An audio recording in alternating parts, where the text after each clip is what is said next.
আসসালামু আলাইকুম। শুটকি মার্ট থেকে এসেছি শুটকি ইলিশ নিয়ে। শুটকি ইলিশ হলো একটা এমন স্বাদের আনন্দ যা একবার খেলে মনে থাকে চিরদিন। শুরুর থেকে ইলিশের এই ড্রাই ফিশ বানাইতে যে ডেলিকেসি ও সময় লাগে, তাই এটার টেস্টও হয় অন্যরকম, একদম আসলি। ফ্রেশ ইলিশ থেকে প্রক্রিয়াজাত করা হয়েছে অল্প লবণিত।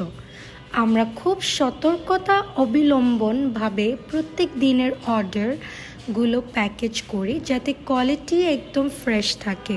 প্রথমে আমাদের টিম সবার আগে প্রোডাক্টটা চেক করে দেখে তারপরে সুন্দরভাবে ক্লিন ও সেফ প্যাকেজিং করে প্রত্যেকটি পার্সেল আলাদা জিপ লক ব্যাগে প্যাক করা রাখা হয় যাতে কোনো রকম গন্ধ বা ড্যামেজ না হয়। সারা দেশে ক্যাশ অন ডেলিভারি আছে। ডেলিভারি ম্যান দাঁড়িয়ে থাকা অবস্থায় আপনি চেক করে নিতে পারবেন। ভালো থাকবেন। সাথে থাকার জন্য ধন্যবাদ।